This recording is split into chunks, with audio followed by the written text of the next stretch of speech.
The New Orleans Saints just pulled off an upset in NFL Week 10 action, going to Carolina, beating the Panthers 17-7.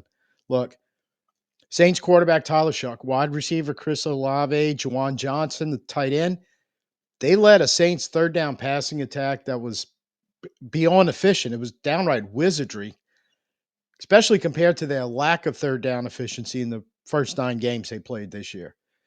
And that efficiency was a big reason why they were able to leave Carolina with the win on Sunday. Today in Saints film room, we're going to break down all 10 passing attempts on third down. We're going to compare those numbers on those 10 plays to the numbers on first and second down. And we're also going to have to talk about the effectiveness or lack thereof of the running game. We're going to jump right into the film room to those 10 third down passing plays. I'm Tim. Let's talk Saints. We had a total of 10 pass plays on third down over the course of the Panthers game. First one happens in the first quarter. It's 3rd and 12 because we had just taken a sack.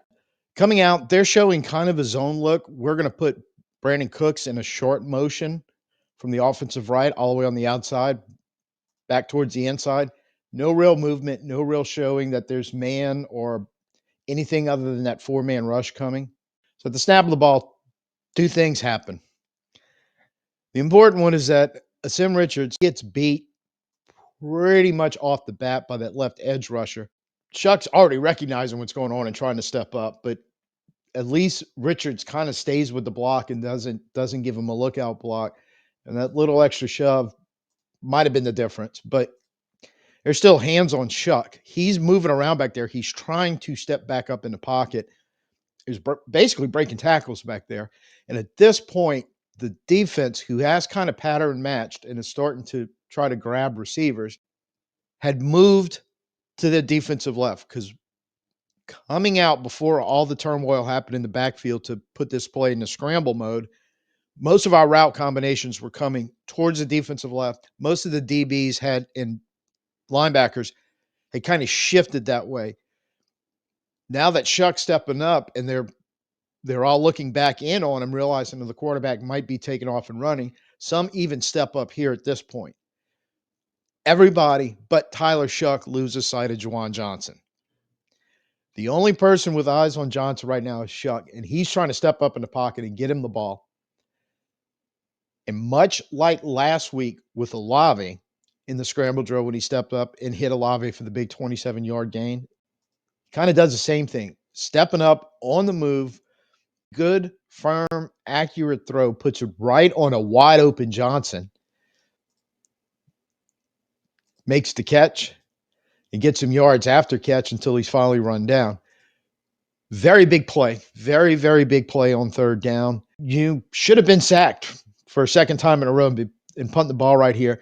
But Shough survives the chaos in the pocket, does a great job of stepping up and finding the guy in the scramble drill that the defense has completely lost sight of, hits him for a big play.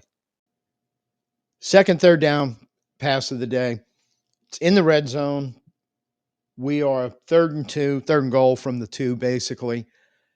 And this is right at the snap of the ball. Shough's looking to the right. That's where he's got 3 receivers. They have 3 defenders over there with that safety sitting squarely in the middle, able to go either way. So they have a 3-on-3 on the bottom, 3-on-2, 3 defenders on 2 receivers at the top of the screen. And the safety in the middle basically eyeing Shough up. It can go either way. So Shough's looking right. The safety starts cheating that way. Now you got a 4-on-3. So he's going to look back to his left. And as he's doing that, the pocket is finally starting to collapse. Asim Richards, again, kind of getting handled by number 11, getting bull rush back. So Shough's going to move to his left away from the pressure. And he's dealing now with 2 defenders on his 2 receivers in the end zone. And I think right here, just a little bit, he's anticipating the throw. And I think he was looking for Olave to break across the back into the end zone behind Vele, who's already in the middle. He's on the A in Panthers right now, in a move behind him. And Olave had actually moved back to the outside. Just a little miscommunication. I think that's all it was on the scramble drill. In that situation, you escape from the pressure. You didn't turn the ball over. You didn't do anything dumb. You just play was breaking down, tried to make a throw, didn't work out, but you get the field goal out of this. So no harm, no foul. This was the last third down attempt of the first quarter. We're backed up right on almost on the goal line, a 3rd and 3. We've sent a receiver in motion. They're not really moving around, even though they're showing a pressure look, moving around, showing that it's a straight zone because nobody went with the receiver from the defensive side. They've got 4 defenders between the tackles and those 2 outside edge rushers on the wide 9. So potentially 6 guys could be coming on this play, or any combination of those 6 from any different direction. We started doing this where we put the running back in that left A gap to help with pressure from up the middle. So nobody on the edge is going to have help from the in protection from the running back. And I think Carolina kind of picked up on this and ran a game. The snap of the ball, they drop out. Both those guys showing blitz out of the A gaps. They're going back into coverage, and both edge rushers are coming. Now we're okay on the left side, and that's where Neal was stacked up. So we have a 3-on-2 there. But on the right side, Richards takes the inside of those 2 rushers coming, the guy that was basically heads up on him, and that outside rusher has a free run. Luckily, Shough sees it and avoids A, probably taking a safety, and B, probably getting his head taken off. And I think he does a fairly good job of recognizing this is going to be a safety and is aware that Devin Neal has come back to him, almost like a weird scramble drill where receivers are coming back to the quarterback. So he's able just to throw it at his feet, take the incompletion. We punt it out of there. That was a disaster in the making. And I think the 2 issues there was that A gap running back protection that we had been using in some past games to help with pass rush from the inside of the line, and Sim Richards not recognizing that there were 2 guys coming at him, and he was going to have to pass off the lineman that lined up heads up on him, basically off to Ruiz, so he could get to that outside rusher that came free and clear. First third down situation we come to in the second quarter. It's a 3rd and 8, and this is the big one to Olave for the 62-yarder. We have Cooks going in motion across the formation, pretty much tipping the hand that they've got some type of man coming and probably a pressure look. So everybody recognizes it. The protection is incredible because they're sending 6 or 5, excuse me. You got a 3-on-2 at the bottom of the screen, and they're 1-on-1 at the top. Shough is recognizing it. He's already setting up. He knows what he wants to do. I've got Olave 1-on-1 with, now that's J.C. Horn, their best cornerback, but takes the shot at it. And it was a little physical hand fighting coming down the field, and Olave wins.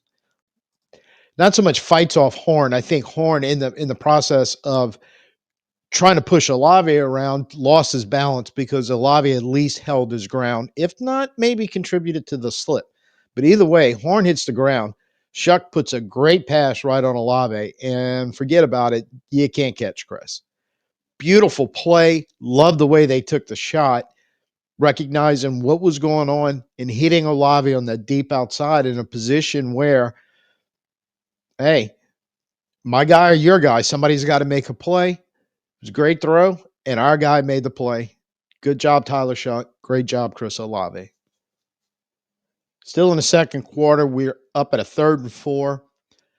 Come out, we've got Taysom on the field, and he was lined up wide to the left. We put him in motion, back to the backfield. Now we've got him and Alvin flanking Shough. Snap, the ball comes out. Really good protection. They send a late blitz coming off the defensive left, top of the screen, but no real concern because we did such a great job of picking everything up to this point. Sim Richards just sitting there waiting on him.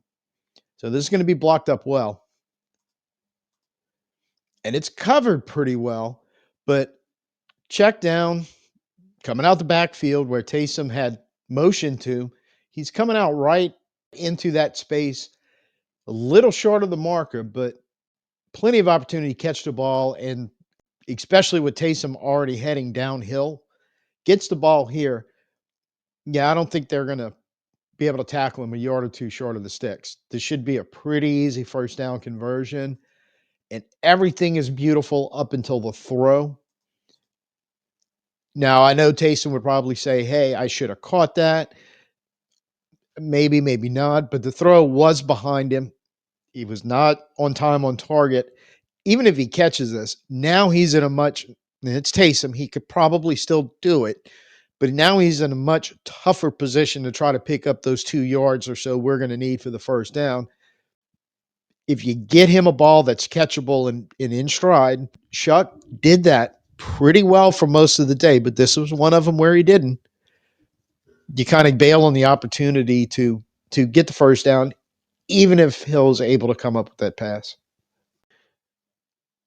Still in the second quarter, we have a 3rd and 6. We're going to convert with a 10-yard pass to Devin Neal.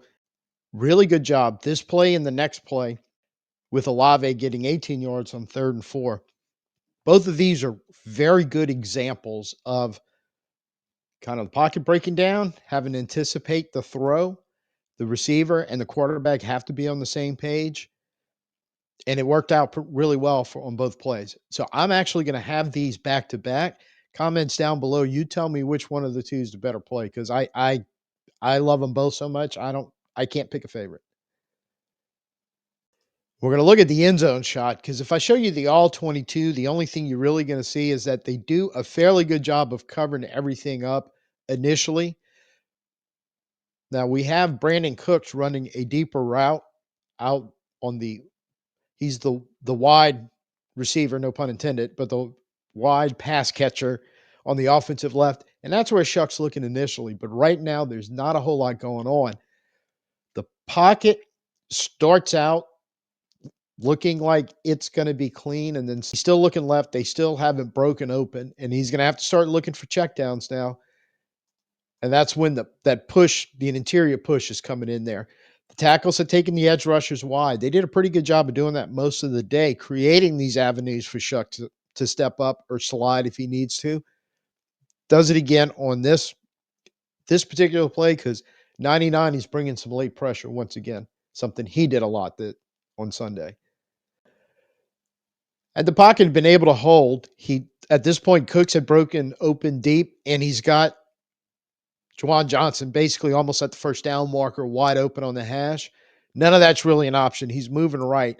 Neal's picked up on it. He's coming out. And what I really like about this play is he doesn't put it on Neal, and Neal isn't expecting him to put the ball on him, but to anticipate where he's going. Now, this was a crazy throw right behind 95, and lucky it wasn't tipped and a bad thing happened. But it worked out well, and he put it right on the sweet spot for Neal to catch this thing and turn upfield. Meanwhile, Johnson, who had been open, turns around, picks up a block on 32, and gives Neal a chance at 4 or 5 more yards after the catch, turning in this to a 10-yard gain. Very good job all the way around, both quarterback and running back coming out of protection, quarterback having to move in the pocket, getting in sync on time and on target. Able to take a short pass, pick up the yards you need, and actually plus a little bit. You only needed 6. You got 10 on the play.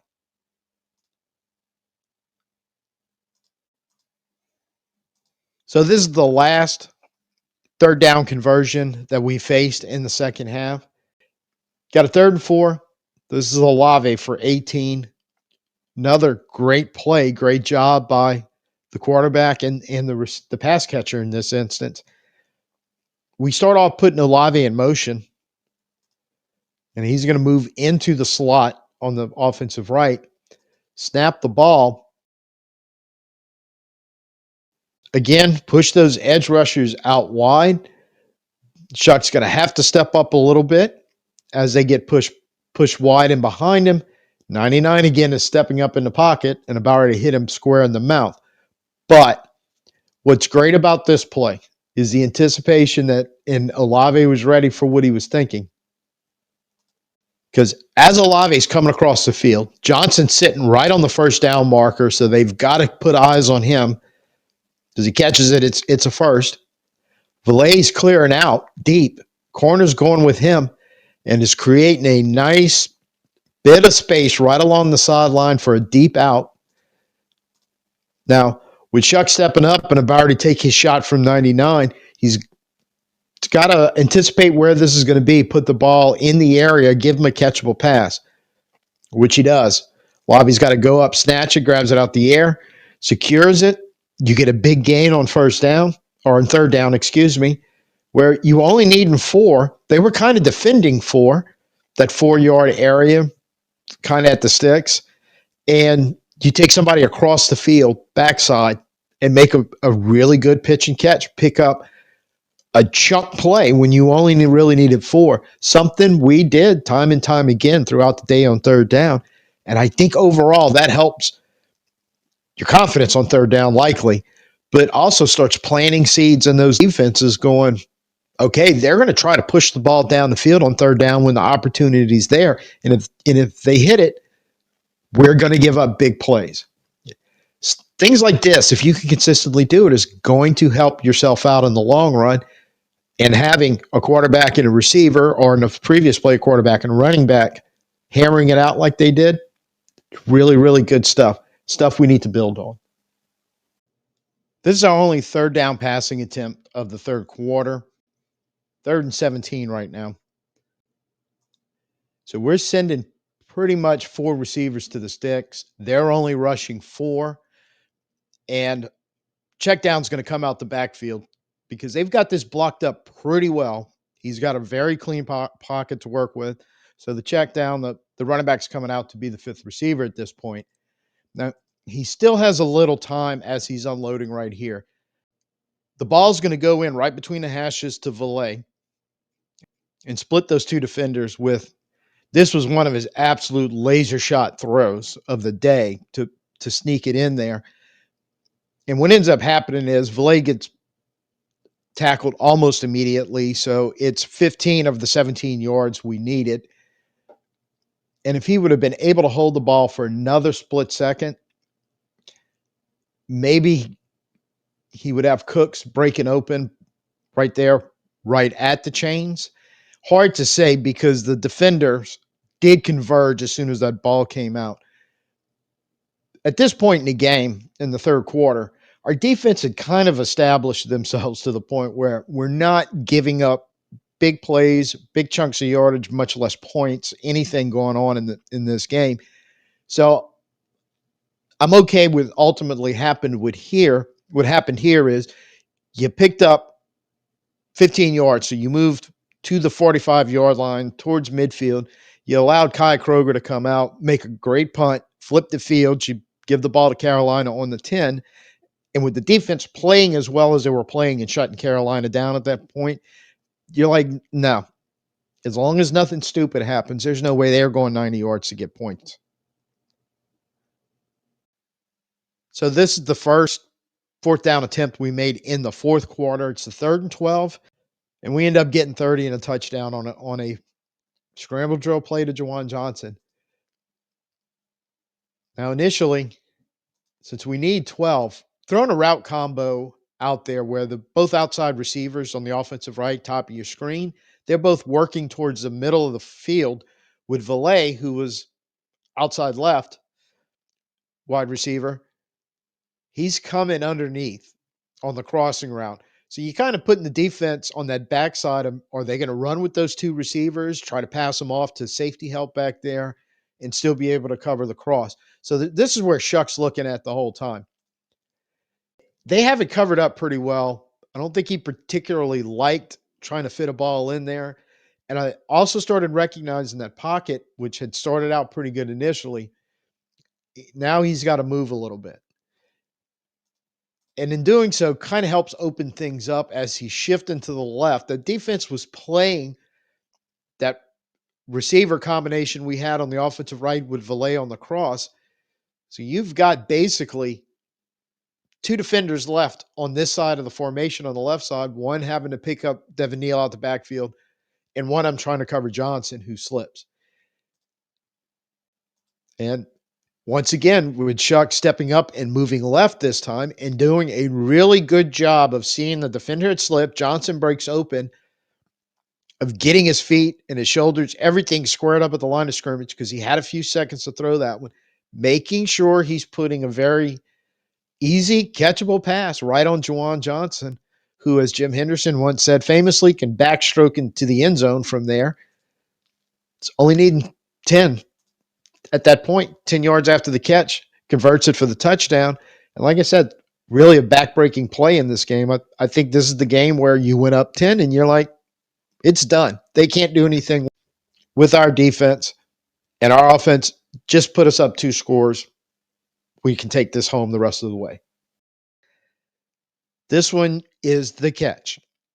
Olave, just incredible, insane catch on this play.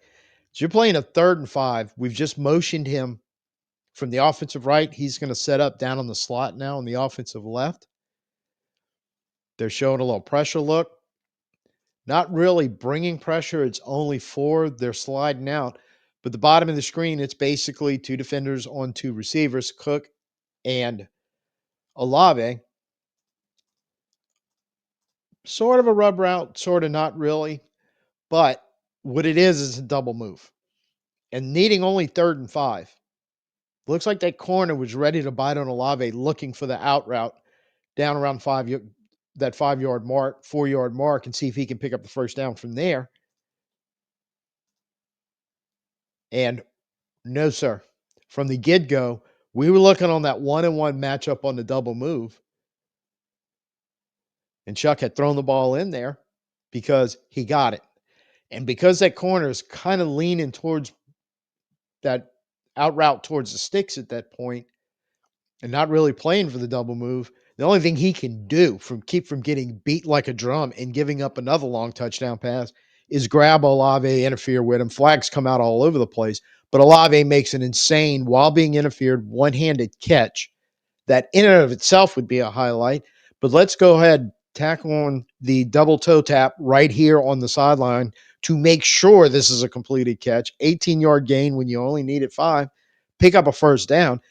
And if the Johnson touchdown didn't break Carolina's defensive back, I'm pretty sure this was the finishing touch. I like the aggressiveness in this situation late in the game. Look, trying to take another dagger shot and put this game away. And great call with the double move. You got what you wanted. You wanted that one-on-one downfield. They realized it very early. Shough and Olave both knew where this ball was going before Shough even threw it.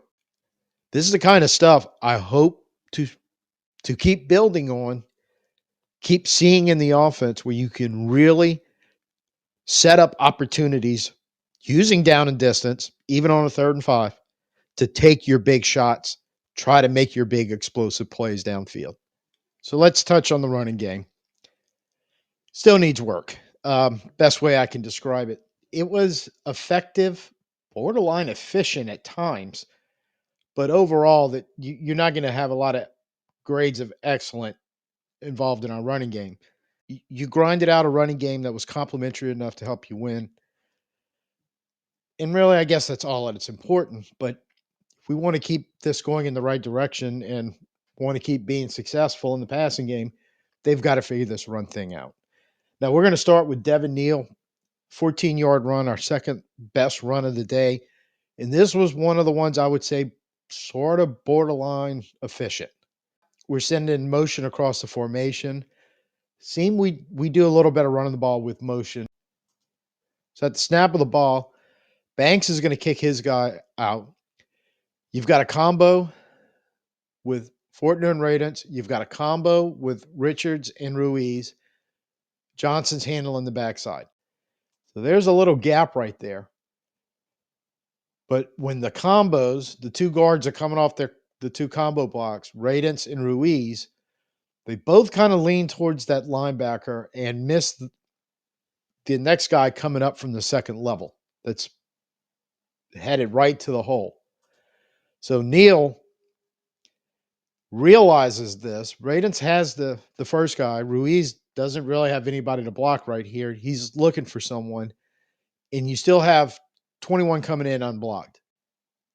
If you Get both those guards to pick up those two players at the second level, then you have a real chance at a really big play here. But Neal has to throw in this little nice jump cut in the hole, make 21 miss. Now he's got some space to do some stuff with, gets downfield. Safety has to come down and clean it up. So it was efficient. You got some good blocks initially, but a lot of what we do and most NFL teams do in the running game with these combo blocks or these zone looks is getting off your initial block and getting to that second level because you have blockers, very, very dangerous defenders. Most dangerous defender is the nearest guy that you can't block initially that you need a second level blocker to get to. And in that case, it was 21. He had a great chance of blowing a play up. Luckily, he didn't do it. Now, this is out of the Taysom Hill package, and they were doing some read options, and this was one of the ones where I think they read it right, but I'm going to point out you had one hiccup on the offensive line that got you off schedule, and you had a tight end bail you out. So Alvin motions back, takes the handoff, and initially the left side of our line is washing down and trying to create space. You've got Ruiz and Richards getting hung up on that defender. And the problem is this bogs everything down because he just kind of stonewalls and turns them. Now you're getting no flow. You're trying to run some type of zone, and half your line is now basically getting jammed up because one guy is stonewalling two blockers. Luckily, Richards gets off the backside, picks up one man, but the big block is down here is we just recently claimed him off Baltimore's practice squad, but you get a great backside block from Zaire Mitchell-Payton, newly acquired tight end, that has sealed that off. And what that allowed, Alvin realized, hey, I've got a cutback. There's only one defender there. I need 84 to pick him up. 84 picks him up, takes him out of the play. Now Alvin's got room to work. Alvin being Alvin, getting out there in space, still making people miss and picking up extra yards before somebody finally is able to get a grab on him and trip him up and get him down. 16-yard gain, longest gain of the day. But going back to what we saw with one blocker kind of jamming up Ruiz and Richards right in the middle of what you're trying to do and creating congestion, we saw an awful lot of that. If you start looking at some of the, I shouldn't say an awful lot of that in the sense of everybody was doing it on every play. Awful lot of it, there was a lot of plays or many of the running plays you saw that were going for 2, 3, 4 yards. You were doing some good things in one area of the line, but you get one of these defensive tackles standing up a blocker, the combo blocks, both blockers in, nobody getting to the second level able to fill before the running back can gain any real yardage out of the initial hole you created. So effective, borderline efficient at times, but running game still needs a lot of improvement. Well, before we wrap it up, let me drop this one on you. Since it is a bye week, I did decide we're going to split up film room. Did the offense, going to work on the defense. I normally do shows on Friday, maybe Friday, but I might just hold it for a weekend show. So make sure, like, share, subscribe, hit the notification. So that way you know when it's coming. But to wrap up everything, I've been using kind of the same terms. Complementary football is the big one because overall, it's what I feel like the running game as a whole and kind of the way you ran the offense and played the offense on first and second down. For lack of a better phrase, you were kind of dirtying the game up. You may not have been super efficient in the running game. You may not have been hitting the big plays on first and second down in the passing game like you were doing on third down. But what you were doing, you were being very effective in both. You were putting a lot of pressure on that defense, just kind of consistently jumping out on yards. And then when you got behind the chains, you did a fantastic job of not only converting, but getting chunk plays out of it and getting points off the scoreboard off of that. So I think you did catch them a little by surprise by some of the stuff you did in that game on third down. The biggest one that I keep looking at is the 62-yarder to Olave when you didn't need that, you didn't need a big play there to convert. You had manageable down and distance, and they ran some hidden pressure with that fourth rusher actually being that blitz coming from the backside, and you had everybody involved recognize it's man. Olave's one-on-one down the field. Shough going, I want to take the shot. Olave ready for it, and you hit 62 yards. And I think that kind of stuff kept blindsiding them. It had to, because it was kind of blindsiding me. But I'm very happy to see it. But I need to keep seeing progression. No regression. So hope everybody has a great bye week. We can all rest and relax and recoup. Said we're going to do some stuff on the defense. That'll be Film Room Part 2 coming out a little later in the week. Till I see you next time, I'm Tim. Peace out and who dat.